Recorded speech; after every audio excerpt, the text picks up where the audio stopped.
ਸਤਿ ਸ਼੍ਰੀ ਅਕਾਲ ਜੀ। ਤੁਸੀਂ ਵੇਖ ਰਹੇ ਹੋ ਪੰਜਾਬ ਮਿਲ USA TV। ਮੈਂ ਹਾਂ ਸੰਜੀਵ ਯਸ਼ ਖੰਨਾ, ਤੁਹਾਡਾ ਸਾਰਿਆਂ ਦਾ ਸਵਾਗਤ। ਖਬਰਾਂ ਦੇ ਇਸ ਬੁਲੇਟਿਨ ਦੇ ਵਿੱਚ ਸਭ ਤੋਂ ਪਹਿਲਾਂ ਚੋਣਵੀਆਂ ਖਬਰਾਂ। ਕੈਨੇਡਾ ਵਿੱਚ ਹਨ 10 ਲੱਖ ਨੌਕਰੀਆਂ। ਜਾਣੋ ਪੂਰੀ ਸੂਚੀ ਜੋ ਤੁਹਾਨੂੰ ਦਿਵਾ ਸਕਦੀ ਹੈ PR। ਐਲਕ ਗਰੋਵ ਤੀਆਂ ਦੀ ਵੈਬਸਾਈਟ ਕੀਤੀ ਗਈ ਲਾਂਚ। ਅਮਰੀਕਾ ਚੀਨ ਵਿਚਾਲੇ ਤਨਾਤਨੀ ਦੇ ਵਿੱਚ US ਹਾਊਸ ਸਪੀਕਰ ਨੈਂਸੀ ਪੋਲੇਸੀ ਪਹੁੰਚੀ ਤਾਈਵਾਨ। ਅਮਰੀਕਾ ਨੇ ਪੁਤਿਨ ਦੀ ਕਥਿਤ ਗਰਲਫ੍ਰੈਂਡ ਤੇ ਲਾਈਆਂ ਨਵੀਆਂ ਪਾਬੰਦੀਆਂ। ਅਮਰੀਕਾ ਨੇ ਈਰਾਨ ਦੀਆਂ ਮਦਦਗਾਰ UAE ਤੇ ਹਾਂਗਕਾਂਗ ਦੀਆਂ ਤੇਲ ਕੰਪਨੀਆਂ ਤੇ ਲਾਈ ਪਾਬੰਦੀ। ਹੁਣ ਖਬਰਾਂ ਦਾ ਵਿਸਥਾਰ।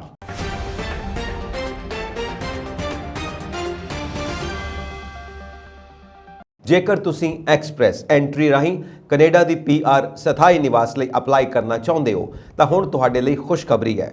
ਕੈਨੇਡਾ ਵਿੱਚ 10 ਲੱਖ ਤੋਂ ਵੱਧ ਖਾਲੀ ਅਸਾਮੀਆਂ ਨੇ ਅਤੇ ਉੱਚ ਨੌਕਰੀ ਦੀ ਖਾਲੀ ਦਰ, ਘੱਟ ਬੇਰੁਜ਼ਗਾਰੀ ਦਰ ਦੇ ਨਾਲ ਸੰਯੁਕਤ ਰੂਪ ਨਾਲ ਪ੍ਰਵਾਸੀਆਂ ਲਈ ਅਹੁਦਿਆਂ ਨੂੰ ਭਰਨ ਦੇ ਮੌਕੇ ਲਿਆਉਂਦੀ ਹੈ। ਕੈਨੇਡਾ ਵਰਤਮਾਨ 2022 ਵਿੱਚ 4,30,000 ਤੋਂ ਵੱਧ ਦੇ ਟੀਚੇ ਦੇ ਨਾਲ ਆਪਣੇ ਜ਼ਿਆਦਾਤਰ ਸਥਾਈ ਨਿਵਾਸੀਆਂ ਨੂੰ ਸੱਦਾ ਦੇਣ ਦੀ ਯੋਜਨਾ ਬਣਾ ਰਿਹਾ ਹੈ। ਇੱਕ CIC ਨਿਊਜ਼ ਰਿਪੋਰਟ ਵਿੱਚ ਦੱਸਿਆ ਗਿਆ ਕਿ 2024 ਵਿੱਚ ਇਹ ਟੀਚਾ 4,50,000 ਤੋਂ ਵੱਧ ਹੋ ਜਾਵੇਗਾ। ਪਿਛਲੇ ਮਹੀਨੇ ਇੱਕ ਹੋਰ ਰਿਪੋਰਟ ਵਿੱਚ ਕਿਹਾ ਗਿਆ ਸੀ ਕਿ ਕੁਝ ਰਾਜਾਂ ਵਿੱਚ ਨੌਕਰੀਆਂ ਦੀਆਂ ਅਸਾਮੀਆਂ ਰਿਕਾਰਡ ਉਚਾਈ ਤੱਕ ਪਹੁੰਚ ਗਈਆਂ ਨੇ। ਐਲਬਰਟਾ ਅਤੇ ਓਨਟਾਰੀਓ ਵਿੱਚ ਅਪ੍ਰੈਲ ਦੇ ਮਹੀਨੇ ਵਿੱਚ ਹਰੇਕ ਨੌਕਰੀ ਲਈ ਔਸਤਨ 1.1 ਬੇਰੁਜ਼ਗਾਰ ਲੋਕ ਮਾਰਚ ਵਿੱਚ 1.2 ਅਤੇ 1 ਸਾਲ ਪਹਿਲਾਂ ਨਾਲੋਂ 2.4 ਘੱਟ ਹਨ। ਨਿਊਫਾਊਂਡਲੈਂਡ ਅਤੇ ਲੈਬਰਾਡੋਰ ਵਿੱਚ ਹਰ ਖਾਲੀ ਨੌਕਰੀ ਲਈ ਲਗਭਗ 4 ਬੇਰੁਜ਼ਗਾਰ ਲੋਕ ਸਨ। ਉਸਾਰੀ ਖੇਤਰ ਵਿੱਚ ਨੌਕਰੀਆਂ ਦੀਆਂ ਅਸਾਮੀਆਂ ਦੀ ਗਿਣਤੀ ਅਪ੍ਰੈਲ ਵਿੱਚ 99,900 ਦੇ ਨਵੇਂ ਉੱਚੇ ਪੱਧਰ ਤੇ ਪਹੁੰਚ ਗਈ, ਜੋ ਮਾਰਚ ਤੋਂ 5.4% ਅਤੇ ਪਿਛਲੇ ਅਪ੍ਰੈਲ ਤੋਂ ਲਗਭਗ 45% ਵੱਧ ਸੀ। ਪੇਸ਼ੇਵਰ, ਵਿਗਿਆਨਿਕ ਅਤੇ ਤਕਨੀਕੀ ਸੇਵਾਵਾਂ ਵਿੱਚ ਨੌਕਰੀਆਂ ਦੀਆਂ ਅਸਾਮੀਆਂ ਵੀ ਰਿਕਾਰਡ ਉਚਾਈਆਂ ਤੇ ਪਹੁੰਚ ਗਈਆਂ, ਜਿਨ੍ਹਾਂ ਵਿੱਚ ਆਵਾਜਾਈ ਅਤੇ ਸਟੋਰੇਜ, ਵਿੱਤ ਅਤੇ ਬੀਮਾ, ਮਨੋਰੰਜਨ ਅਤੇ ਰੀਅਲ ਐਸਟੇਟ ਦੇ ਖੇਤਰ ਸ਼ਾਮਿਲ ਹਨ। ਕੈਨੇਡਾ ਦਾ ਲੇਬਰ ਬਾਜ਼ਾਰ ਇਸ ਸਾਲ ਕਾਫੀ ਸੁੰਗੜ ਗਿਆ ਕਿਉਂਕਿ 55 ਸਾਲ ਅਤੇ ਇਸ ਤੋਂ ਵੱਧ ਉਮਰ ਦੇ ਲੋਕਾਂ ਨੂੰ ਵਰਕਫੋਰਸ ਛੱਡ ਦਿੱਤਾ ਹੈ ਅਤੇ ਬਹੁਤ ਘੱਟ ਲੋਕ ਵਰਕਫੋਰਸ ਵਿੱਚ ਸ਼ਾਮਿਲ ਹੋਣ ਲਈ ਤਿਆਰ ਨੇ। ਦੂਜੇ ਪਾਸੇ ਦੇਸ਼ ਵਿੱਚ ਲਗਭਗ 10 ਲੱਖ ਨੌਕਰੀਆਂ ਦੀਆਂ ਅਸਾਮੀਆਂ ਨੇ, ਖਾਸ ਕਰਕੇ ਗਰਮੀਆਂ ਦੀਆਂ ਨੌਕਰੀਆਂ। CIC ਨਿਊਜ਼ ਨੇ ਹਵਾਲਾ ਦਿੱਤਾ ਕਿ ਕੈਨੇਡਾ ਵਿੱਚ 9 ਮਿਲੀਅਨ ਬੇਬੀ ਬੂਮਰ ਇਸ ਦਹਾਕੇ ਵਿੱਚ ਰਿਟਾਇਰਮੈਂਟ ਦੀ ਉਮਰ ਤੱਕ ਪਹੁੰਚਣ ਲਈ ਤਿਆਰ ਨੇ। ਇੱਕ ਤਾਜ਼ਾ RBC ਸਰਵੇਖਣ ਨੇ ਸੁਝਾਅ ਦਿੱਤਾ ਕਿ 1/3 ਕੈਨੇਡੀਅਨ ਜਲਦੀ ਰਿਟਾਇਰ ਹੋ ਰਹੇ ਨੇ ਅਤੇ 10 ਵਿੱਚੋਂ 3 ਪ੍ਰੀ ਰਿਟਾਇਰ ਮਹਾਮਾਰੀ ਕਾਰਨ ਆਪਣੀ ਰਿਟਾਇਰਮੈਂਟ ਤਰੀਕਾਂ ਨੂੰ ਬਦਲ ਰਹੇ ਨੇ। ਇਸ ਦੌਰਾਨ ਜਣਨ ਦਰ 2020 ਵਿੱਚ ਪ੍ਰਤੀ ਔਰਤ 1.4 ਬੱਚੇ ਤੇ ਰਿਕਾਰਡ ਹੇਠਲੇ ਪੱਧਰ ਤੇ ਆ ਗਈ ਹੈ।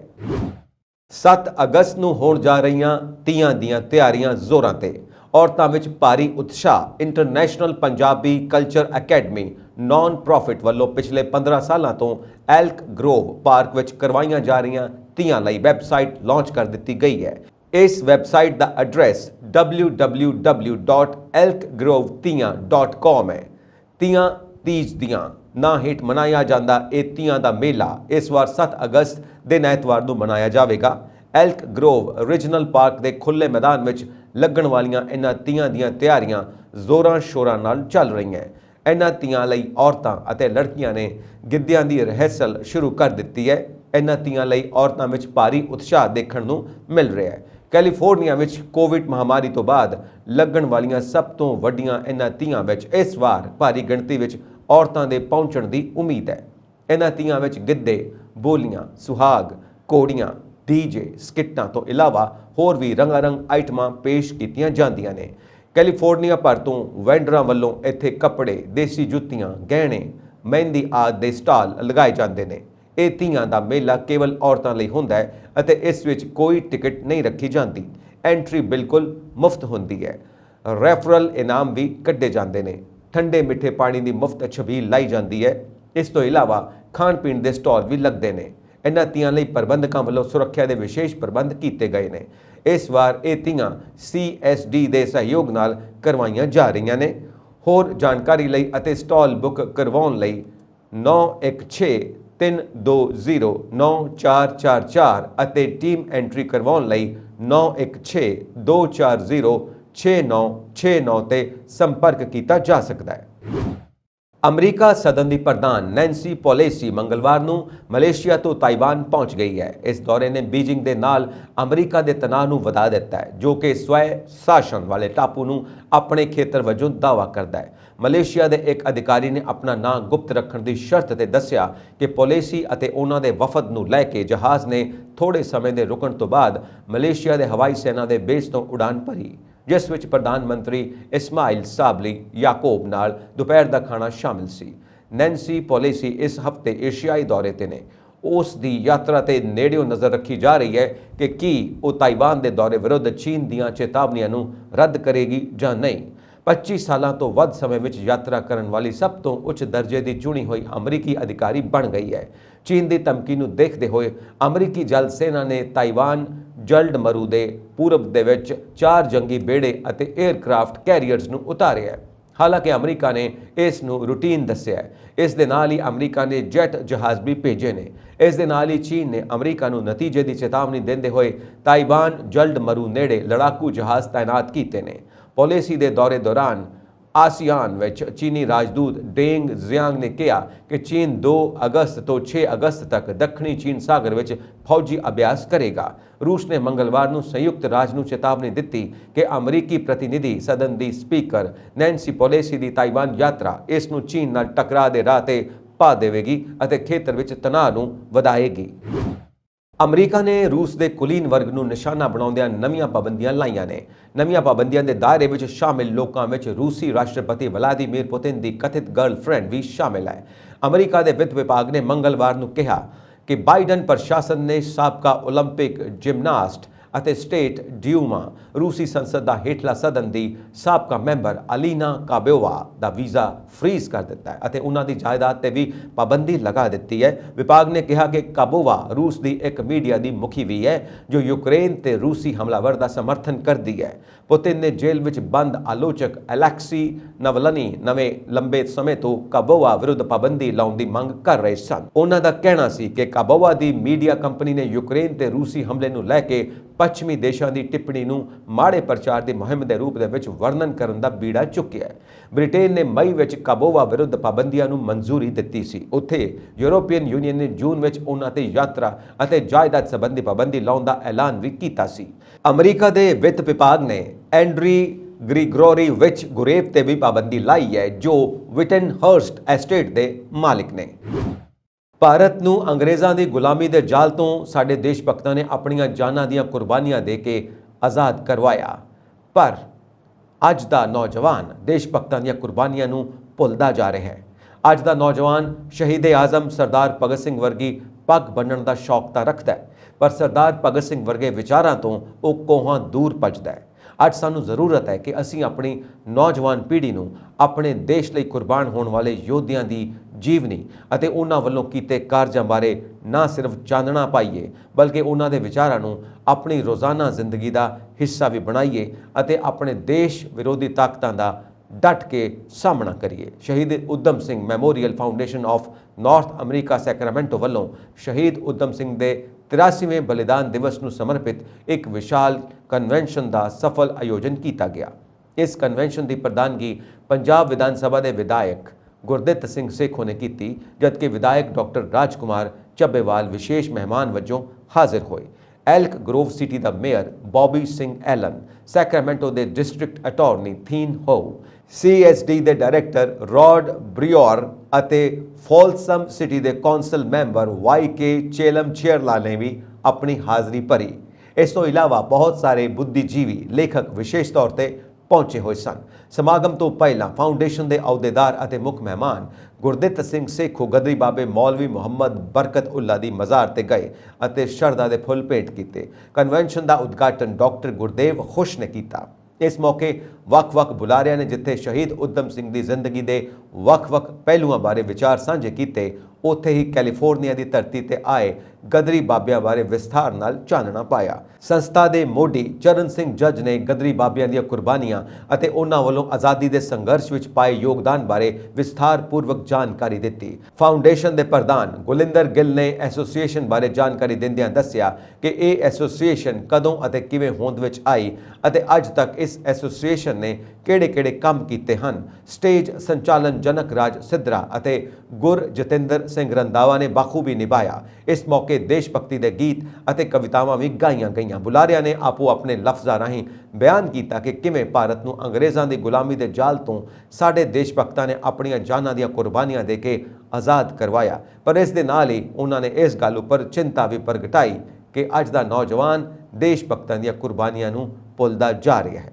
ਇਸ ਮੌਕੇ ਬਹੁਤ ਸਾਰੀਆਂ ਸੰਸਥਾਵਾਂ ਨੇ ਵੀ ਆਪਣੇ ਯੋਗਦਾਨ ਪਾਏ, ਜਿਨ੍ਹਾਂ ਵਿੱਚ ਚੜ੍ਹਦਾ Punjab club Sacramento, Kohinoor club, international Punjabi culture academy, Elk Grove park ਧੀਆਂ, ਯੂਬਾ ਸਿਟੀ ਧੀਆਂ ਅਤੇ ਸੀਨੀਅਰ ਸਿਟੀਜ਼ਨ ਗਰੁੱਪ ਵੀ ਸ਼ਾਮਿਲ ਸਨ। ਸੰਸਥਾ ਵੱਲੋਂ ਇਸ ਮੌਕੇ ਗਦਰੀ ਬਾਬਿਆਂ ਨੂੰ ਸਮਰਪਿਤ ਸੋਵੀਨੀਅਰ ਵੀ ਰਿਲੀਜ਼ ਕੀਤਾ ਗਿਆ, ਜਿਸ ਵਿਚਲੇ ਲੇਖ ਆਉਣ ਵਾਲੀਆਂ ਪੀੜ੍ਹੀਆਂ ਲਈ ਇੱਕ ਇਤਿਹਾਸ ਬਣਨਗੇ। ਇਸ ਸਮਾਗਮ ਨੂੰ ਕਾਮਯਾਬ ਕਰਨ ਲਈ ਸ਼ਹੀਦ ਊਧਮ ਸਿੰਘ ਮੈਮੋਰੀਅਲ ਫਾਊਂਡੇਸ਼ਨ ਦੇ ਸਮੂਹ ਅਹੁਦੇਦਾਰਾਂ ਅਤੇ ਮੈਂਬਰਾਂ ਨੇ ਦਿਨ ਰਾਤ ਇੱਕ ਕਰਕੇ ਇਸ ਸਮਾਗਮ ਨੂੰ ਕਾਮਯਾਬ ਕੀਤਾ। ਇਹਨਾਂ ਵਿੱਚ ਗੁਲਿੰਦਰ ਗਿੱਲ, ਚਰਨ ਸਿੰਘ ਜੱਜ, ਗੁਰਦੀਪ ਸਿੰਘ ਗਿੱਲ, ਬਲਵਿੰਦਰ ਡੁਲਕੂ, ਜਨਕ ਰਾਜ ਸਿੱਧਰਾ, ਗੁਰ ਜਤਿੰਦਰ ਸਿੰਘ ਰੰਧਾਵਾ, ਕੁਲਜੀਤ ਸਿੰਘ ਸਿੱਧੂ, ਬਲਰਾਜ ਹੁੰਦਲ, ਅਵਤਾਰ ਦੁਸਾਂਝ, ਬਖਸ਼ੀਸ਼ ਗਿੱਲ, ਜਸਮੀਤ ਹੁੰਦਲ, ਗੁਰਿੰਦਰ ਘੁੰਮਣ, ਬਲਬੀਰ ਸਿੰਘ ਗਿੱਲ, ਹਰਪਾਲ ਸਿੰਘ ਮਾਨ, ਸਤਵੀਰ ਸਿੰਘ ਬਾਜਵਾ, ਸੁਖਵਿੰਦਰ ਸਿੰਘ ਪੰਗੂ, ਭੁਪਿੰਦਰ ਸੰਗੇੜਾ ਤੇ ਸ਼ਹਿਰੀ ਗਰੇਵਾਲ ਸ਼ਾਮਿਲ ਸਨ। ਮਿਰਾਜ ਪੈਲੇਸ ਵੱਲੋਂ ਖਾਣੇ ਦਾ ਵਿਸ਼ੇਸ਼ ਪ੍ਰਬੰਧ ਕੀਤਾ ਗਿਆ ਸੀ। ਅਮਰੀਕਾ ਨੇ ਪੂਰਬੀ ਏਸ਼ੀਆ ਵਿੱਚ ਸਪਲਾਈ ਲਈ ਲੱਖਾਂ ਡਾਲਰ ਮੁੱਖ ਦੇ ਈਰਾਨੀ ਤੇਲ ਦੀ ਨਾਜਾਇਜ਼ ਵਿਕਰੀ ਦੇਣ ਦੇ ਦੋਸ਼ ਵਿੱਚ ਸੰਯੁਕਤ ਅਰਬ ਅਮੀਰਾਤ UAE ਸਥਿਤ ਇੱਕ ਫਰਮ ਅਤੇ ਕਈ ਏਸ਼ੀਆਈ ਕੰਪਨੀਆਂ ਤੇ ਪਾਬੰਦੀ ਲਾ ਦਿੱਤੀ ਹੈ। ਖਜ਼ਾਨਾ ਵਿਭਾਗ ਦੇ ਵਿਦੇਸ਼ੀ ਸੰਪਤੀ ਕੰਟਰੋਲ ਦਫ਼ਤਰ ਨੇ ਸੋਮਵਾਰ ਨੂੰ ਈਰਾਨੀ ਪੈਟਰੋਲੀਅਮ ਉਤਪਾਦਾਂ ਦੀ ਵਿਕਰੀ ਵਿੱਚ ਮਦਦ ਦੇਣ ਲਈ UAE ਆਧਾਰਿਤ blue cats heavy equipment the and machinery spare parts trading company ਤੇ ਕਈ ਪਾਬੰਦੀਆਂ ਲਾਉਣ ਦਾ ਐਲਾਨ ਕੀਤਾ ਹੈ। ਹਾਂਗਕਾਂਗ ਸਥਿਤ ਫਾਇਰਵੈਲ ਕੈਨੀਅਨ HK ਲਿਮਿਟਿਡ, ਸੈਕੂਫੇਈ ਇੰਟਰਨੈਸ਼ਨਲ ਟ੍ਰੇਡਿੰਗ ਕੰਪਨੀ ਲਿਮਿਟਿਡ ਅਤੇ PZNFR ਟ੍ਰੇਡਿੰਗ ਲਿਮਿਟਿਡ ਵੀ ਉਹਨਾਂ ਦੀ ਕੰਪਨੀ ਵਿੱਚ ਸ਼ਾਮਿਲ ਨੇ, ਜਿਨ੍ਹਾਂ ਨੂੰ ਈਰਾਨੀ ਤੇਲ ਦੀ ਵਿਕਰੀ ਵਿੱਚ ਮਦਦ ਨੂੰ ਲੈ ਕੇ ਅਮਰੀਕੀ ਖਜ਼ਾਨਾ ਵਿਭਾਗ ਵੱਲੋਂ ਪਾਬੰਦੀਆਂ ਲਾਈਆਂ ਗਈਆਂ ਹਨ। ਅਮਰੀਕਾ ਵੱਲੋਂ ਈਰਾਨ ਦੇ ਪਰਮਾਣੂ ਸਮਝੌਤੇ ਵਿੱਚ ਦੁਬਾਰਾ ਸ਼ਾਮਿਲ ਹੋਣ ਦੀਆਂ ਕੋਸ਼ਿਸ਼ਾਂ ਵਿਚਾਲੇ ਇਹਨਾਂ ਪਾਬੰਦੀਆਂ ਦਾ ਐਲਾਨ ਕੀਤਾ ਗਿਆ ਹੈ। ਮਈ 2018 ਵਿੱਚ ਤਤਕਾਲੀ ਅਮਰੀਕੀ ਰਾਸ਼ਟਰਪਤੀ ਡੋਨਾਲਡ ਟਰੰਪ ਨੇ ਈਰਾਨੀ ਪਰਮਾਣੂ ਸਮਝੌਤੇ ਤੋਂ ਹਟਣ ਦਾ ਐਲਾਨ ਕੀਤਾ ਸੀ। ਅਮਰੀਕਾ ਦੇ ਵਿਦੇਸ਼ ਮੰਤਰੀ ਐਂਟਨੀ ਬਲਿੰਕਨ ਨੇ ਕਿਹਾ ਕਿ ਅਲ-ਕਾਇਦਾ ਦੇ ਸਰਗਨਾ ਅਯਮਾਨ ਅਲ-ਜ਼ਵਹਿਰੀ ਦੇ ਮਾਰੇ ਜਾਣ ਤੋਂ ਬਾਅਦ ਦੁਨੀਆ ਹੋਰ ਸੁਰੱਖਿਅਤ ਹੋ ਗਈ ਹੈ। ਵਿਦੇਸ਼ ਮੰਤਰੀ ਨੇ ਅਫਗਾਨਿਸਤਾਨ ਦੀ ਤਾਲਿਬਾਨ ਸਰਕਾਰ ਤੇ ਕਾਬੁਲ ਵਿੱਚ ਅਲ-ਕਾਇਦਾ ਮੁਖੀ ਨੂੰ ਰੱਖਣ ਅਤੇ ਸੁਰੱਖਿਆ ਦੇ ਕੇ ਅੰਤਰਰਾਸ਼ਟਰੀ ਭਾਈਚਾਰੇ ਨਾਲ ਕੀਤੀਆਂ ਵਚਨਬੱਧਤਾਵਾਂ ਦੀ ਉਲੰਘਣਾ ਕਰਨ ਦਾ ਵੀ ਦੋਸ਼ ਲਾਇਆ। ਉਹਨਾਂ ਟਵੀਟ ਕੀਤਾ, ਅਸੀਂ ਅਫਗਾਨਿਸਤਾਨ ਤੋਂ ਪੈਦਾ ਹੋਣ ਵਾਲੇ ਅੱਤਵਾਦੀ ਖਤਰਿਆਂ ਦਾ ਜਵਾਬ ਦੇਣ ਲਈ ਆਪਣੀ ਵਚਨਬੱਧਤਾ ਤੇ ਕਦਮ ਚੁੱਕਿਆ ਹੈ। ਅਲ-ਕਾਇਦਾ ਦੇ ਸਰਗਨਾ ਅਲ-ਜ਼ਵਾਹਿਰੀ ਦੇ ਮਾਰੇ ਜਾਣ ਤੋਂ ਬਾਅਦ ਦੁਨੀਆ ਹੋਰ ਸੁਰੱਖਿਅਤ ਹੋ ਗਈ ਹੈ। ਅਮਰੀਕਾ ਉਹਨਾਂ ਵਿਰੁੱਧ ਕਾਰਵਾਈ ਕਰਦਾ ਰਹੇਗਾ ਜੋ ਸਾਡੇ ਦੇਸ਼, ਸਾਡੇ ਲੋਕਾਂ ਅਤੇ ਸਾਡੇ ਸਹਿਯੋਗੀਆਂ ਲਈ ਖਤਰਾ ਨੇ।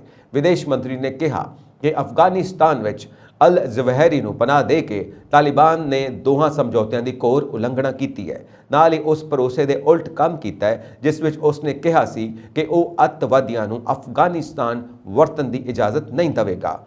ਅਲ-ਜ਼ਵਾਹਿਰੀ ਦੀ ਤਲਾਸ਼ ਲੰਮੇ ਸਮੇਂ ਤੋਂ ਚੱਲ ਰਹੀ ਸੀ। ਸਤੰਬਰ 'ਚ ਹੋਏ ਅੱਤਵਾਦੀ ਹਮਲਿਆਂ ਤੋਂ ਬਾਅਦ ਤਤਕਾਲੀ ਰਾਸ਼ਟਰਪਤੀ ਜਾਰਜ ਬੁਸ਼ ਨੇ FBI ਨੂੰ 22 ਲੋੜੀਂਦੇ ਅੱਤਵਾਦੀਆਂ ਦੀ ਸੂਚੀ ਜਾਰੀ ਕੀਤੀ ਸੀ, ਜਿਸ ਵਿੱਚ ਅਲ-ਕਾਇਦਾ ਦੇ ਸਾਬਕਾ ਸਰਗਨਾ ਉਸਾਮਾ ਬਿਨ ਲਾਦਨ ਦੇ ਨਾਲ-ਨਾਲ ਜ਼ਵਾਹਿਰੀ ਦਾ ਨਾਮ ਵੀ ਸਭ ਤੋਂ ਉੱਪਰ ਸੀ। ਅਲ-ਜ਼ਵਾਹਿਰੀ ਅਫਗਾਨਿਸਤਾਨ ਦੇ ਕਾਬੁਲ ਵਿੱਚ ਇੱਕ ਘਰ ਉੱਤੇ ਅਮਰੀਕੀ ਡਰੋਨ ਹਮਲੇ ਵਿੱਚ ਮਾਰਿਆ ਗਿਆ। ਰਾਸ਼ਟਰਪਤੀ ਜੋ ਬਾਈਡਨ ਨੇ ਇਸ ਦਾ ਅਧਿਕਾਰਿਤ ਤੌਰ ਤੇ ਐਲਾਨ ਕੀਤਾ ਹੈ। ਅਮਰੀਕਾ ਵਿੱਚ ਟੈਕਸਾਸ ਦੇ ਇੱਕ ਵਿਅਕਤੀ ਨੂੰ 6 ਜਨਵਰੀ 2021 ਨੂੰ ਕੈਪੀਟਲ ਹਿੰਸਾ ਮਾਮਲੇ ਵਿੱਚ ਅਦਾਲਤ ਨੇ 87 ਮਹੀਨਿਆਂ ਦੀ ਸਜ਼ਾ ਸੁਣਾਈ ਸੀ। ਇਸ ਮਾਮਲੇ ਵਿੱਚ ਦੋਸ਼ੀ ਦੰਗਾਕਾਰੀ ਖਿਲਾਫ ਅਦਾਲਤ ਵੱਲੋਂ ਸੁਣਾਈ ਗਈ ਇਹ ਹੁਣ ਤੱਕ ਦੀ ਸਭ ਤੋਂ ਵੱਡੀ ਸਜ਼ਾ ਹੈ। ਅਮਰੀਕਾ ਵਿੱਚ ਰਾਸ਼ਟਰਪਤੀ ਚੋਣਾਂ 'ਚ ਮਿਲੀ ਹਾਰ ਤੋਂ ਬਾਅਦ ਧਾਂਦਲੀ ਦੇ ਇਲਜ਼ਾਮ ਲੱਗਣ ਤੋਂ ਬਾਅਦ ਤਤਕਾਲੀ ਰਾਸ਼ਟਰਪਤੀ ਡੋਨਾਲਡ ਟਰੰਪ ਦੇ ਸਮਰਥਕਾਂ ਨੇ ਸੰਸਦ ਕੰਪਲੈਕਸ ਵਿੱਚ ਭਾਰੀ ਹਿੰਸਾ ਕੀਤੀ ਸੀ। ਮੀਡੀਆ ਰਿਪੋਰਟਾਂ ਮੁਤਾਬਕ 6 ਜਨਵਰੀ ਨੂੰ ਦੋਸ਼ੀ ਗਾਈ ਰਿਫਿਟ ਪਿਸਤੌਲ ਨਾਲ ਲੈਸ ਰਾਜਧਾਨੀ ਹਿੰਸਾ 'ਚ ਸ਼ਾਮਿਲ ਸੀ ਤਾਂ ਉਸ ਦੇ ਬੇਟੇ ਨੇ ਉਸ ਨੂੰ ਰੋਕਣ ਦੀ ਕੋਸ਼ਿਸ਼ ਕੀਤੀ। ਬੇਟੇ ਨੇ FBI ਨੂੰ ਹਿੰਸਾ ਵਿੱਚ ਆਪਣੀ ਭੂਮਿਕਾ ਬਾਰੇ ਜਾਣਕਾਰੀ ਦਿੱਤੀ ਸੀ। ਮਾਰਚ ਵਿੱਚ ਉਸ ਨੂੰ ਇੱਕ ਅਮਰੀਕੀ ਅਦਾਲਤ ਨੇ 5 ਗੰਭੀਰ ਮਾਮਲਿਆਂ ਵਿੱਚ ਦੋਸ਼ੀ ਠਹਿਰਾਇਆ ਸੀ। ਇਨ੍ਹਾਂ ਵਿੱਚ ਸਰਕਾਰੀ ਕਾਰਵਾਈ ਵਿੱਚ ਵਿਘਨ ਪਾਉਣ ਅਤੇ ਪੁਲਿਸ ਨਾਲ ਟਕਰਾਅ ਦੇ ਦੋਸ਼ ਸ਼ਾਮਿਲ ਨੇ। ਜ਼ਿਕਰਯੋਗ ਹੈ ਕਿ 2021 ਦੀਆਂ ਆਮ ਚੋਣਾਂ ਤੋਂ ਬਾਅਦ 6 ਜਨਵਰੀ ਨੂੰ ਡੋਨਾਲਡ ਟਰੰਪ ਦੀ ਹਾਰ ਤੋਂ ਪਰੇਸ਼ਾਨ ਸਮਰਥਕਾਂ ਦੀ ਭੀੜ ਨੇ ਅਮਰੀਕਾ ਦੇ ਕੈਪੀਟਲ ਹਿੱਲ ਤੇ ਹਮਲਾ ਕਰ ਦਿੱਤਾ ਸੀ। ਜਾਣਕਾਰੀ ਮੁਤਾਬਕ ਇਹ ਹਮਲਾ 1812 ਦੀ ਜੰਗ ਤੋਂ ਬਾਅਦ ਅਮਰੀਕੀ ਸੰਸਦ ਤੇ ਸਭ ਤੋਂ ਵੱਡਾ ਹਮਲਾ ਸੀ। ਭੜਕੀ ਭੀੜ ਨੇ ਉੱਥੇ ਮੌਜੂਦ ਪੁਲਿਸ ਮੁਲਾਜ਼ਮਾਂ ਤੇ ਵੀ ਹਮਲਾ ਕਰ ਦਿੱਤਾ। ਟਰੰਪ ਦੇ ਸਮਰਥਕ ਮੰਗ ਕਰ ਰਹੇ ਸਨ ਕਿ ਬਾਈਡਨ ਦੀ ਜਿੱਤ ਨੂੰ ਪ੍ਰਮਾਣਿਤ ਹੋਣ ਤੋਂ ਰੋਕਿਆ ਜਾਵੇ। ਲਗਭਗ 2 ਹਫ਼ਤਿਆਂ ਬਾਅਦ ਜੋ ਬਾਈਡਨ ਨੇ ਸੰਯੁਕਤ ਰਾਜ ਦੇ 46ਵੇਂ ਰਾਸ਼ਟਰਪਤੀ ਵਜੋਂ ਅਹੁਦਾ ਸੰਭਾਲ ਲਿਆ। ਮਹੱਤਵਪੂਰਨ ਗੱਲ ਇਹ ਹੈ ਕਿ ਇਸ ਦੰਗਿਆਂ ਨਾਲ ਸੰਬੰਧਿਤ ਅਪਰਾਧਾਂ ਲਈ ਲਗਭਗ 50 ਰਾਜਾਂ ਵਿੱਚ 725 ਤੋਂ ਵੱਧ ਵਿਅਕਤੀਆਂ ਨੂੰ ਗ੍ਰਿਫਤਾਰ ਵੀ ਕੀਤਾ ਗਿਆ ਸੀ। ਪਿਛਲੇ ਸਾਲ ਕ੍ਰਿਸਮਸ ਮੌਕੇ ਬ੍ਰਿਟੇਨ ਦੀ ਮਹਾਰਾਣੀ ਐਲਿਜ਼ਾਬੈਥ II ਦੇ ਸ਼ਾਹੀ ਨਿਵਾਸ ਵਿੰਡਸਰ ਕੈਸਲ ਦੇ ਮੈਦਾਨ ਵਿੱਚ ਗੈਰ ਕਾਨੂੰਨੀ ਢੰਗ ਨਾਲ ਦਾਖਲ ਹੋਣ ਵਾਲੇ 20 ਸਾਲਾ ਬ੍ਰਿਟਿਸ਼ ਸਿੱਖ ਤੇ ਮੰਗਲਵਾਰ ਨੂੰ ਦੇਸ਼ ਧਰੋਹ ਦਾ ਦੋਸ਼ ਲਾਇਆ ਗਿਆ। ਸਾਊਥਹੈਂਪਟਨ ਦੇ ਵਸਨੀਕ ਜਸਵੰਤ ਸਿੰਘ ਚਹਿਲ ਤੇ ਜਾਨਲੇਵਾ ਹਥਿਆਰ ਰੱਖਣ ਅਤੇ ਜਾਨੋਂ ਮਾਰਨ ਦੀਆਂ ਧਮਕੀਆਂ ਦੇਣ ਦੇ ਦੋਸ਼ ਲਾਏ ਗਏ ਹਨ। ਚਹਿਲ ਆਪਣੇ ਆਪ ਨੂੰ ਇੱਕ ਭਾਰਤੀ ਸਿੱਖ ਦੱਸਦਾ ਹੈ ਅਤੇ ਕਹਿੰਦਾ ਹੈ ਕਿ ਉਹ 1919 ਦੇ ਜ਼ਲਿਆਂਵਾਲੇ ਬਾਗ ਕਤਲੇਆਮ ਦਾ ਬਦਲਾ ਲੈਣ ਲਈ ਮਹਾਰਾਣੀ ਨੂੰ ਮਾਰਨਾ ਚਾਹੁੰਦਾ ਸੀ। ਉਹ ਫਿਲਹਾਲ ਪੁਲਿਸ ਹਿਰਾਸਤ ਵਿੱਚ ਹੈ ਅਤੇ ਉਸ ਨੂੰ 17 ਅਗਸਤ ਨੂੰ ਲੰਡਨ ਵਿੱਚ ਵੈਸਟਮਿਨਿਸਟਰ ਮੈਜਿਸਟ੍ਰੇਟ ਦੀ ਅਦਾਲਤ ਵਿੱਚ ਪੇਸ਼ ਕੀਤਾ ਜਾਵੇਗਾ। ਪੁਲਿਸ ਬਲ ਨੇ ਕਿਹਾ ਕਿ ਜਸਵੰਤ ਤੇ ਇਹ ਦੋਸ਼ ਮੈਟਰੋਪੋਲੀਟਨ ਪੁਲਿਸ ਦੀ ਅੱਤਵਾਦ ਰੋਕੂ ਕਮਾਂਡ ਦੁਆਰਾ ਜਾਂਚ ਤੋਂ ਬਾਅਦ ਲਗਾਏ ਗਏ ਹਨ। ਚਹਿਲ ਤੇ 1842 ਦੇ ਦੇਸ਼ ਧਰੋਹ ਐਕਟ ਦੀ ਧਾਰਾ 2 ਰਾਣੀ ਨੂੰ ਨੁਕਸਾਨ ਪਹੁੰਚਾਉਣ ਦੇ ਇਰਾਦੇ ਨਾਲ ਹਥਿਆਰ ਜਾਂ ਕਿਸੇ ਵੀ ਘਾਤਕ ਵਸਤੂ ਨੂੰ ਰੱਖਣਾ ਜਾਂ ਨਿਸ਼ਾਨਾ ਰੱਖਣਾ ਦੇ ਤਹਿਤ ਦੋਸ਼ ਲਗਾਇਆ ਗਿਆ ਹੈ।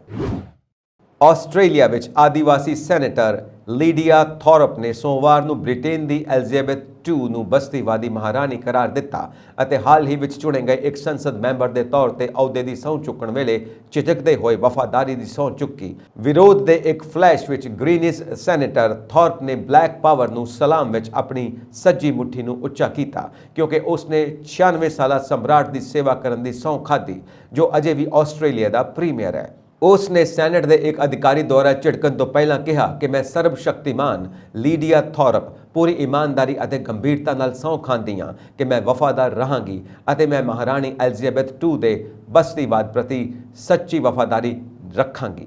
ਚੈਂਬਰ ਦੇ ਪ੍ਰਧਾਨ ਸੂ ਲਾਇਨਜ਼ ਨੇ ਕਿਹਾ ਕਿ ਸੈਨੇਟਰ ਥੋਰਪ ਤੁਹਾਨੂੰ ਕਾਰਡ ਤੇ ਛਪੀ ਸਹੁੰ ਚੁੱਕਣ ਦੀ ਲੋੜ ਹੈ। ਇਸ ਮਗਰੋਂ ਥੋਰਪ ਨੇ ਟਵਿੱਟਰ ਤੇ ਘੋਸ਼ਣਾ ਕੀਤੀ, ਪ੍ਰਭੂ ਸੱਤਾ ਨੇ ਕਦੇ ਹਾਰ ਨਹੀਂ ਮੰਨੀ। ਜ਼ਿਕਰਯੋਗ ਹੈ ਕਿ ਆਸਟ੍ਰੇਲੀਆ 100 ਸਾਲਾਂ ਤੋਂ ਵੱਧ ਸਮੇਂ ਲਈ ਇੱਕ ਬ੍ਰਿਟਿਸ਼ ਬਸਤੀ ਸੀ ਜਿਸ ਸਮੇਂ ਦੌਰਾਨ ਹਜ਼ਾਰਾਂ ਆਦੀਵਾਸੀ ਆਸਟ੍ਰੇਲੀਆਈ ਮਾਰੇ ਗਏ ਸਨ ਅਤੇ ਭਾਈਚਾਰਿਆਂ ਨੂੰ ਵੱਡੀ ਗਿਣਤੀ ਵਿੱਚ ਉਜਾੜ ਦਿੱਤਾ ਗਿਆ ਸੀ। ਦੇਸ਼ ਨੇ 1901 ਵਿੱਚ ਅਸਲ ਵਿੱਚ ਆਜ਼ਾਦੀ ਪ੍ਰਾਪਤ ਕੀਤੀ ਪਰ ਕਦੇ ਵੀ ਇੱਕ ਪੂਰਨ ਗਣਰਾਜ ਨਹੀਂ ਬਣ ਸਕਿਆ। 1999 ਵਿੱਚ ਆਸਟ੍ਰੇਲੀਅਨਾਂ ਨੇ ਮਹਾਰਾਣੀ ਨੂੰ ਹਟਾਉਣ ਵਿਰੁੱਧ ਬਹੁਤ ਘੱਟ ਵੋਟ ਦਿੱਤੀ। ਇਸ ਵਿਵਾਦ ਦੇ ਵਿਚਕਾਰ ਕੀ ਉਸ ਦੀ ਜਗ੍ਹਾ ਸੰਸਦ ਦੇ ਮੈਂਬਰਾਂ ਦੁਆਰਾ ਚੁਣੀ ਜਾਵੇਗੀ ਨਾ ਕਿ ਜਨਤਾ ਦੁਆਰਾ।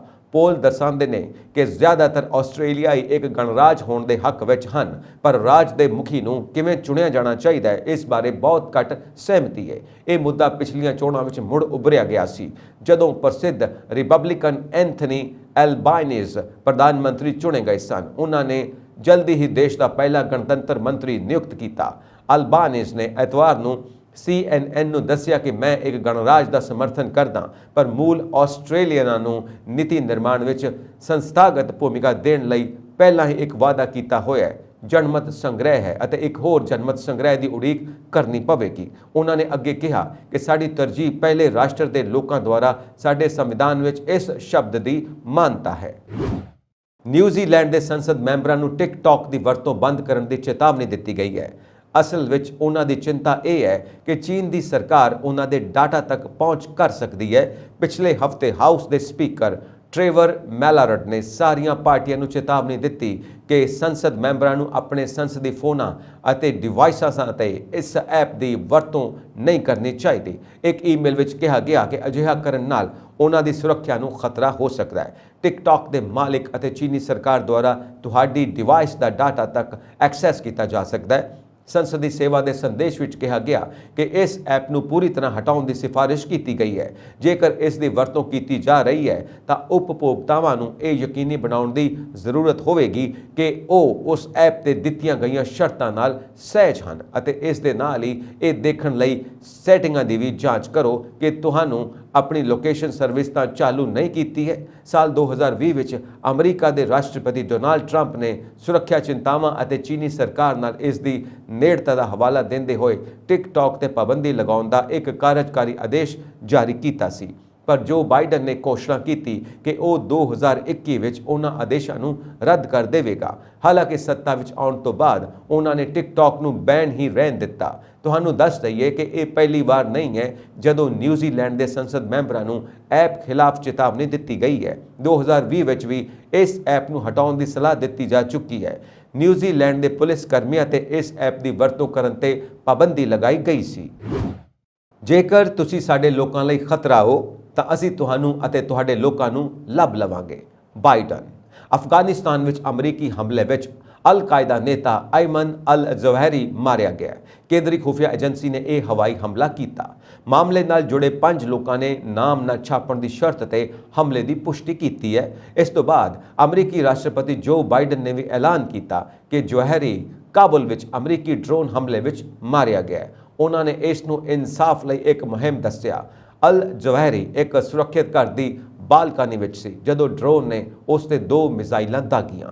ਹਮਲੇ ਦੌਰਾਨ ਉਸ ਦੇ ਪਰਿਵਾਰ ਦੇ ਹੋਰ ਮੈਂਬਰ ਵੀ ਘਰ ਵਿੱਚ ਮੌਜੂਦ ਸਨ ਪਰ ਉਹਨਾਂ ਨੂੰ ਕੋਈ ਨੁਕਸਾਨ ਨਹੀਂ ਪਹੁੰਚਿਆ। ਬਾਈਡਨ ਨੇ ਕਿਹਾ ਕਿ ਉਹਨਾਂ ਨੇ ਅਲ-ਕਾਇਦਾ ਦੇ ਨੇਤਾ ਖਿਲਾਫ ਸਟੀਕ ਕਾਰਵਾਈ ਲਈ ਅੰਤਿਮ ਮਨਜ਼ੂਰੀ ਦੇ ਦਿੱਤੀ ਸੀ।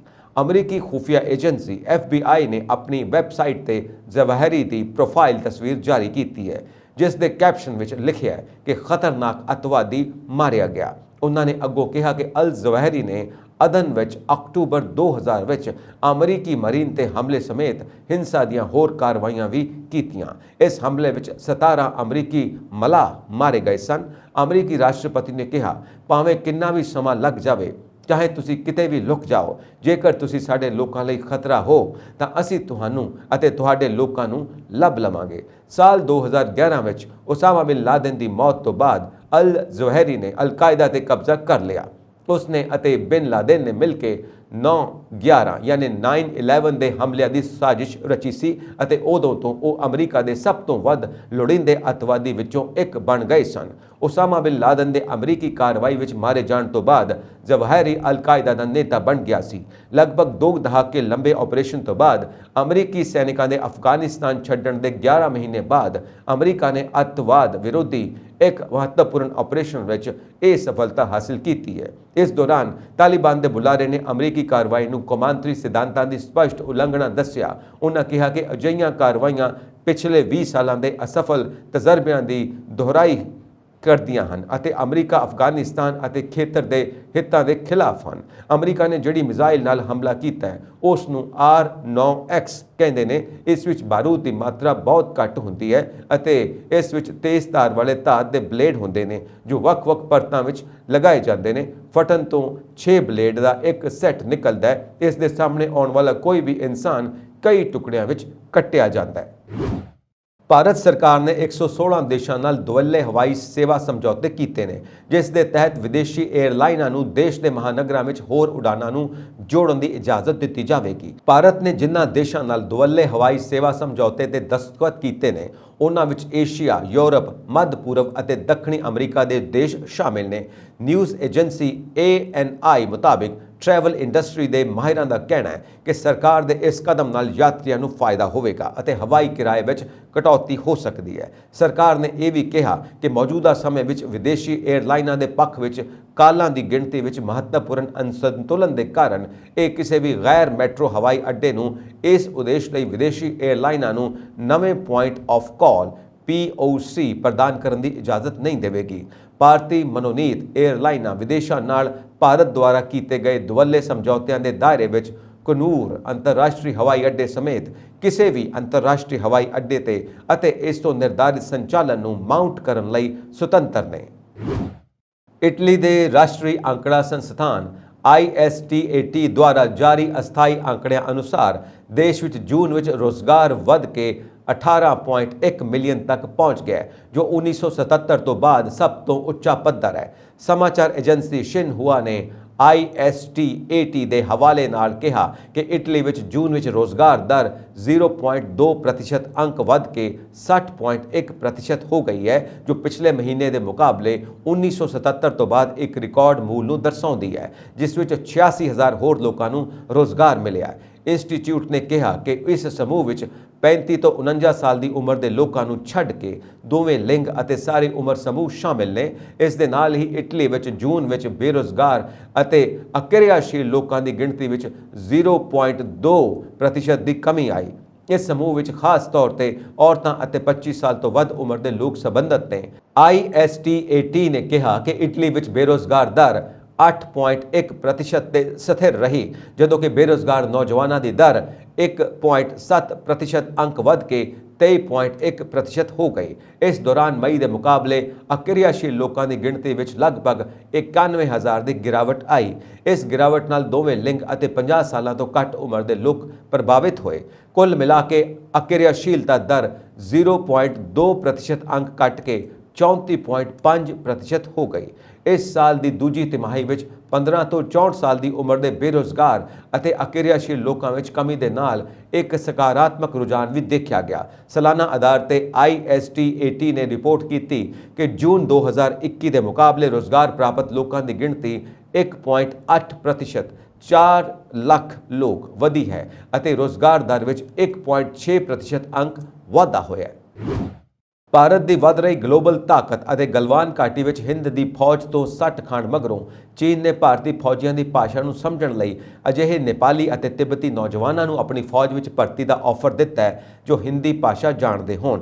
ਤਿੱਬਤ ਫੌਜ ਜ਼ਿਲ੍ਹਾ ਡਰੈਗਨ TPLA ਫੌਜ ਦੇ ਪੱਛਮੀ ਥੀਏਟਰ ਕਮਾਂਡ ਦੇ ਅਧੀਨ ਹੈ, ਜੋ LAC ਦੇ ਹੇਠਲੇ ਹਿੱਸੇ ਦੀ ਦੇਖਰੇਖ ਕਰਦਾ ਹੈ, ਜਿਸ ਵਿੱਚ ਭਾਰਤ ਦੇ ਉੱਤਰ ਪੂਰਬੀ ਸੂਬੇ ਸਿੱਕਮ, ਅਰੁਣਾਚਲ ਪ੍ਰਦੇਸ਼ ਅਤੇ ਨਾਲ ਹੀ ਉੱਤਰਾਖੰਡ ਦੇ ਸਰਹੱਦੀ ਖੇਤਰ ਸ਼ਾਮਿਲ ਨੇ। ਖੂਫੀਆ ਸੂਤਰਾਂ ਮੁਤਾਬਿਕ PLA ਦੇ ਵੈਸਟਰਨ ਥੀਏਟਰ ਕਮਾਂਡ ਵੱਲੋਂ ਵੱਡੇ ਪੈਮਾਨੇ ਤੇ ਸ਼ੁਰੂ ਕੀਤੀ ਗਈ ਇਹ ਭਰਤੀ ਮੁਹਿੰਮ ਲਗਭਗ ਪੂਰੀ ਹੋ ਗਈ ਹੈ। ਖੂਫੀਆ ਵਿਭਾਗ ਨੇ ਦਿੱਤੀ ਜਾਣਕਾਰੀ ਮੁਤਾਬਿਕ ਡਰੈਗਨ ਦੀ ਲਾਲ ਫੌਜ ਨੇ ਪਿਛਲੇ ਸਾਲ ਫੌਜ ਵਿੱਚ ਤਿੱਬਤੀਆਂ ਨੂੰ ਭਰਤੀ ਕਰਨ ਲਈ ਮੁਹਿੰਮ ਚਲਾਈ ਸੀ। ਖੂਫੀਆ ਰਿਪੋਰਟ ਮੁਤਾਬਿਕ ਚੀਨ ਦੀ ਫੌਜ ਨੇ ਇਹ ਸ਼ਰਤ ਰੱਖੀ ਹੈ ਕਿ ਰੰਗਰੂਟਾਂ ਨੂੰ ਹਿੰਦੀ ਬੋਲਣ ਅਤੇ ਉਸ ਦੀ ਸਮਝ ਹੋਣੀ ਚਾਹੀਦੀ ਹੈ ਤਾਂ ਜੋ ਉਹਨਾਂ ਨੂੰ LAC ਵਿੱਚ ਵੱਖ-ਵੱਖ ਕਿਰਦਾਰਾਂ ਲਈ ਇੰਟਰਸੈਪਸ਼ਨ ਜੌਬ ਲਈ ਤਾਇਨਾਤ ਕੀਤਾ ਜਾ ਸਕੇ। ਖੂਫੀਆ ਸੂਤਰਾਂ ਮੁਤਾਬਿਕ ਇਸ ਸਮੇਂ ਚੀਨ ਦੀ ਫੌਜ ਵਿੱਚ ਲਗਭਗ 7,000 ਤੋਂ ਜ਼ਿਆਦਾ ਤਿੱਬਤੀ ਰੱਖਿਆ ਫੋਰਸ ਵਿੱਚ ਹਨ। ਇਨ੍ਹਾਂ ਵਿੱਚੋਂ 2,000 ਮਰਦ ਤਿੱਬਤੀ ਹਨ, ਜਿਸ ਵਿੱਚ 100 ਤੋਂ ਜ਼ਿਆਦਾ ਨੌਜਵਾਨ ਔਰਤਾਂ ਹਨ। ਉਹਨਾਂ ਨੂੰ ਸਪੈਸ਼ਲ ਤਿੱਬਤਨ ਆਰਮੀ ਯੂਨਿਟ ਵਿੱਚ ਨਿਯੁਕਤ ਕੀਤਾ ਗਿਆ ਹੈ। ਇੱਕ ਮੀਡੀਆ ਰਿਪੋਰਟ ਵਿੱਚ ਖੂਫੀਆ ਸੂਤਰਾਂ ਦੇ ਹਵਾਲੇ ਤੋਂ ਕਿਹਾ ਗਿਆ ਕਿ ਪੂਰਬੀ ਲੱਦਾਖ ਵਿੱਚ ਅਸਲ ਕੰਟਰੋਲ ਲਾਈਨ ਤੇ ਭਾਰਤ ਦੇ ਖਿਲਾਫ ਚੀਨ ਦੀ ਪੀਪਲਜ਼ ਲਿਬਰੇਸ਼ਨ ਆਰਮੀ ਤਿੱਬਤ ਅਤੇ ਨੇਪਾਲ ਤੋਂ ਉਹਨਾਂ ਲੋਕਾਂ ਦੀ ਭਰਤੀ ਕਰ ਰਹੀ ਹੈ ਜਿਸ ਦੀ ਹਿੰਦੀ ਭਾਸ਼ਾ ਤੇ ਚੰਗੀ ਪਕੜ ਹੋਵੇ ਤਾਂ ਜੋ ਉਹ ਖੂਫੀਆ ਜਾਣਕਾਰੀ ਹਾਸਿਲ ਕਰ ਸਕਣ। ਸੂਤਰਾਂ ਮੁਤਾਬਿਕ ਇਸ ਭਰਤੀ ਮੁਹਿੰਮ ਵਿੱਚ ਤਿੱਬਤ ਆਟੋਨੋਮਸ ਰੀਜਨ ਤੋਂ ਫੌਜੀ ਜ਼ਿਲ੍ਹੇ ਦੇ ਅਧਿਕਾਰੀ ਹਿੰਦੀ ਗ੍ਰੈਜੂਏਟਸ ਦੀ ਭਾਲ ਵਿੱਚ ਯੂਨੀਵਰਸਿਟੀ ਦਾ ਦੌਰਾ ਕਰ ਰਹੇ ਨੇ। ਰੂਸ ਦੀ ਸੁਪਰੀਮ ਕੋਰਟ ਨੇ ਮੰਗਲਵਾਰ ਨੂੰ ਯੂਕਰੇਨ ਦੇ ਆਜ਼ੋਵ ਰੈਜੀਮੈਂਟ ਨੂੰ ਦੇਸ਼ ਵਿੱਚ ਪਾਬੰਦੀਸ਼ੁਦਾ ਅੱਤਵਾਦੀ ਸਮੂਹ ਐਲਾਨ ਕੀਤਾ ਹੈ। ਅਦਾਲਤ ਦੇ ਇਸ ਐਲਾਨ ਨਾਲ ਰੂਸ ਹੁਣ ਯੁੱਧਬੰਦੀ ਦੇ ਤੌਰ ਤੇ ਗ੍ਰਿਫਤਾਰ ਯੂਕਰੇਨ ਦੇ ਕੈਦੀਆਂ ਦੇ ਅੱਤਵਾਦ ਦਾ ਮੁਕੱਦਮਾ ਚਲਾ ਸਕਦਾ ਹੈ। ਆਜ਼ੋਵ ਰੈਜੀਮੈਂਟ ਤੇ ਨਾਜ਼ੀਆਂ ਦੀ ਰਣਨੀਤੀ ਅਪਣਾਉਣ ਅਤੇ ਯੂਕਰੇਨ ਦੇ ਗੈਰ ਫੌਜੀਆਂ ਤੇ ਜ਼ੁਲਮ ਕਰਨ ਦੇ ਦੋਸ਼ ਲਾਏ ਜਾ ਰਹੇ ਨੇ। ਹਾਲਾਂਕਿ ਯੂਕਰੇਨ ਦੀ ਫੌਜ ਦੀ ਇਸ ਟੁਕੜੀ ਨੂੰ ਅੱਤਵਾਦੀ ਸਮੂਹ ਐਲਾਨ ਕਰਨ ਦੇ ਸਮਰਥਨ ਵਿੱਚ ਸਬੂਤਾਂ ਨੂੰ ਜਨਤਕ ਨਹੀਂ ਕੀਤਾ ਗਿਆ। ਯੂਕਰੇਨ ਨੂੰ ਨੈਸ਼ਨਲ ਗਾਰਡ ਵਿੱਚ ਆਜ਼ੋਵ ਰੈਜੀਮੈਂਟ ਇੱਕ ਇਕਾਈ ਹੈ। ਇਸ ਦੀ ਸਥਾਪਨਾ ਕਈ ਸਵੈ ਸੇਵਕ ਟੁਕੜੀਆਂ ਚੋਂ ਇੱਕ ਆਜ਼ੋਵ ਬਟਾਲੀਅਨ ਤੋਂ ਸਾਲ 2014 ਵਿੱਚ ਕੀਤੀ ਗਈ ਸੀ। ਇਹ ਪੂਰਬੀ ਯੂਕਰੇਨ ਵਿੱਚ ਰੂਸ ਸਮਰਥਕ ਵਿਦਰੋਹੀਆਂ ਨਾਲ ਲੜ ਰਹੀ ਯੂਕਰੇਨ ਦੇ ਮੁਕਾਬਲਤਨ ਘੱਟ ਫੰਡ ਅਤੇ ਸਵਾਲਾਂ 'ਚ ਘਿਰੀ ਰਹੀ ਫੌਜ ਦੀ ਮਦਦ ਕਰਦੀ ਹੈ। ਸ਼੍ਰੀਲੰਕਾ ਦੀ ਨਵੀਂ ਸਰਕਾਰ ਸੰਵਿਧਾਨ ਵਿੱਚ 22ਵੀਂ ਸੋਧ ਨੂੰ ਸੰਸਦ ਵਿੱਚ ਪੇਸ਼ ਕਰੇਗੀ, ਜਿਸ ਨੂੰ ਅਧਿਕਾਰਿਤ ਤੌਰ ਤੇ 21ਵੀਂ ਸੋਧ ਵਜੋਂ ਅਪਣਾਇਆ ਜਾਵੇਗਾ। ਨਿਆਂ ਮੰਤਰੀ ਨੇ ਮੰਗਲਵਾਰ ਨੂੰ ਇਹ ਜਾਣਕਾਰੀ ਦਿੱਤੀ। ਨਿਆਂ ਮੰਤਰੀ ਵਿਜੇਦਾਸ ਰਾਜਪਕਸ਼ੇ ਨੇ ਪੱਤਰਕਾਰਾਂ ਨੂੰ ਕਿਹਾ ਕਿ 22ਵੀਂ ਸੋਧ ਵਿੱਚ 19ਵੀਂ ਸੋਧ ਦੀਆਂ ਕਮੀਆਂ ਨੂੰ ਦੂਰ ਕੀਤਾ ਜਾਵੇਗਾ, ਜਦਕਿ 20ਵੀਂ ਸੋਧ ਨੂੰ ਰੱਦ ਕੀਤਾ ਜਾਵੇਗਾ। ਉਹਨਾਂ ਦੱਸਿਆ ਕਿ 22ਵੀਂ ਸੋਧ ਨੂੰ ਸੋਮਵਾਰ ਨੂੰ ਕੈਬਨਿਟ ਨੇ ਮਨਜ਼ੂਰੀ ਦਿੱਤੀ ਅਤੇ ਇਸ ਨੂੰ ਸੰਸਦ ਵਿੱਚ ਪੇਸ਼ ਕੀਤਾ ਜਾਵੇਗਾ। ਕੁਝ ਬਦਲਾਵਾਂ ਤੋਂ ਬਾਅਦ ਸੋਧ ਨੂੰ ਸੋਮਵਾਰ ਨੂੰ ਮੁੜ ਮਨਜ਼ੂਰੀ ਦਿੱਤੀ ਗਈ। ਇਹਨਾਂ ਸੋਧਾਂ ਨੂੰ ਗੋਟਾਬਾਇਆ ਰਾਜਪਕਸ਼ੇ ਦੀ ਅਗਵਾਈ ਵਾਲੀ ਪਿਛਲੀ ਸਰਕਾਰ ਦੇ ਮੰਤਰੀ ਮੰਡਲ ਨੇ ਮਨਜ਼ੂਰੀ ਦਿੱਤੀ ਸੀ। ਇਹ ਕਦਮ ਉਸ ਸਮੇਂ ਚੁੱਕਿਆ ਗਿਆ ਜਦ ਦੇਸ਼ ਦੀ ਰਾਜਨੀਤਿਕ ਵਿਵਸਥਾ ਵਿੱਚ ਸੁਧਾਰ ਦੀ ਮੰਗ ਕਰ ਰਹੇ ਪ੍ਰਦਰਸ਼ਨਕਾਰੀਆਂ ਨੇ ਕਿਹਾ ਕਿ ਸਰਕਾਰ ਨੂੰ 2015 ਵਿੱਚ ਅਪਣਾਏ ਗਏ 19ਵੇਂ ਸੋਧ ਨੂੰ ਫਿਰ ਤੋਂ ਬਹਾਲ ਕਰਨਾ ਚਾਹੀਦਾ ਹੈ। ਜ਼ਿਕਰਯੋਗ ਹੈ ਕਿ ਸਾਬਕਾ ਰਾਸ਼ਟਰਪਤੀ ਗੋਟਾਬਾਇਆ ਰਾਜਪਕਸ਼ੇ ਨੂੰ 2020 ਵਿੱਚ 20ਵੀਂ ਸੋਧ ਨੂੰ ਅਪਣਾਇਆ ਸੀ, ਜਿਸ ਵਿੱਚ ਉਹਨਾਂ ਨੇ ਖੁਦ ਨੂੰ ਰਾਸ਼ਟਰਪਤੀ ਦੇ ਪੂਰੇ ਅਧਿਕਾਰ ਦਿੱਤੇ ਸਨ। ਇਹ 19ਵੀਂ ਸੋਧ ਦੇ ਪੂਰੀ ਤਰ੍ਹਾਂ ਉਲਟ ਸੀ, ਜਿਸ ਵਿੱਚ ਰਾਸ਼ਟਰਪਤੀ ਦੀ ਤੁਲਨਾ ਵਿੱਚ ਸੰਸਦ ਕੋਲ ਜ਼ਿਆਦਾ ਸ਼ਕਤੀਆਂ ਸਨ। ਸਿੱਖਿਆ ਵਿਭਾਗ ਪੰਜਾਬ ਅਤੇ ਪੰਜਾਬ ਸਕੂਲ ਸਿੱਖਿਆ ਵਿਭਾਗ ਵੱਲੋਂ ਨਿੱਜੀ ਸਕੂਲਾਂ ਤੇ ਅਮਰ ਬੇਲ ਵਾਂਗ ਵਧਾਏ ਸਪੋਰਟਸ ਫੰਡ ਨੂੰ ਪੰਜਾਬ ਅਤੇ ਹਰਿਆਣਾ ਹਾਈ ਕੋਰਟ ਵੱਲੋਂ ਬ੍ਰੇਕਾਂ ਲਾ ਦਿੱਤੀਆਂ ਗਈਆਂ ਨੇ। ਇਸ ਦੇ ਨਾਲ ਹੀ ਹਾਈ ਕੋਰਟ ਵੱਲੋਂ ਸਰਕਾਰ ਨੂੰ ਨੋਟਿਸ ਆਫ ਮੋਸ਼ਨ ਜਾਰੀ ਕੀਤਾ ਗਿਆ। ਰੈਕੋਗਨਾਈਜ਼ਡ ਅਤੇ ਮਾਨਤਾ ਪ੍ਰਾਪਤ ਸਕੂਲ ਐਸੋਸੀਏਸ਼ਨ ਰਾਸਾ ਯੂਕੇ ਦੇ ਚੇਅਰਮੈਨ ਹਰਪਾਲ ਸਿੰਘ ਯੂਕੇ ਅਤੇ ਫੈਡਰੇਸ਼ਨ ਆਫ ਪ੍ਰਾਈਵੇਟ ਸਕੂਲ ਦੇ ਪ੍ਰਧਾਨ ਡਾਕਟਰ ਜਗਜੀਤ ਸਿੰਘ ਤੂਰੀ ਨੇ ਦੱਸਿਆ ਕਿ ਪੰਜਾਬ ਸਕੂਲ ਸਿੱਖਿਆ ਬੋਰਡ ਅਤੇ ਸਿੱਖਿਆ ਵਿਭਾਗ ਪੰਜਾਬ ਪ੍ਰਾਈਵੇਟ ਐਫੀਲੀਏਟਡ ਸਕੂਲਾਂ ਤੋਂ ਤਰ੍ਹਾਂ ਦੇ ਵਸੂਲੇ ਜਾਣ ਵਾਲੇ ਫੰਡਾਂ ਵਿੱਚ ਅਥਾਹ ਬੇਲੋੜਾ ਆਰਥਿਕ ਬੋਝ ਪਾਉਂਦਾ ਆ ਰਿਹਾ ਹੈ। ਤਾਜ਼ਾ ਹੁਕਮ ਨਿੱਜੀ ਸਕੂਲਾਂ ਨੂੰ ਸਪੋਰਟਸ ਫੰਡ ਦੇ ਨਾਂ ਤੇ ਜਜੀਆ ਟੈਕਸ ਵਸੂਲਣ ਦੇ ਹੁਕਮ ਜਾਰੀ ਕੀਤੇ ਗਏ ਹਨ। ਇਹ ਸਿਰਫ ਨਿੱਜੀ ਸਕੂਲਾਂ ਤੋਂ ਹੀ ਵਸੂਲਿਆ ਜਾਂਦਾ ਹੈ। ਡਾਕਟਰ ਤੁਰੀ ਅਤੇ ਯੂਕੇ ਨੇ ਦੱਸਿਆ ਕਿ ਮਾਨਯੋਗ ਸੁਧੀਰ ਮਿੱਤਲ ਦੀ ਅਦਾਲਤ ਵੱਲੋਂ ਦਲੀਲਾਂ ਸੁਣਨ ਤੋਂ ਬਾਅਦ ਇਹਨਾਂ ਹੁਕਮਾਂ ਤੇ ਸਟੇ ਆਰਡਰ ਜਾਰੀ ਕਰ ਦਿੱਤੇ ਗਏ ਨੇ। ਇਸ ਦੇ ਨਾਲ ਹੀ ਸਕੂਲ ਸਿੱਖਿਆ ਸਕੱਤਰ ਅਤੇ ਪੰਜਾਬ ਸਕੂਲ ਸਿੱਖਿਆ ਬੋਰਡ ਨੂੰ ਮੋਸ਼ਨ ਆਫ ਆਰਡਰ ਜਾਰੀ ਕੀਤਾ ਗਿਆ ਹੈ। ਇਹ ਸਨ ਅੱਜ ਦੀਆਂ ਮੁੱਖ ਖਬਰਾਂ। ਹੋਰ ਅਪਡੇਟਸ ਦੇ ਲਈ ਵੇਖਦੇ ਰਹੋ ਪੰਜਾਬ ਮੇਲ USA TV। ਸਤਿ ਸ਼੍ਰੀ ਅਕਾਲ।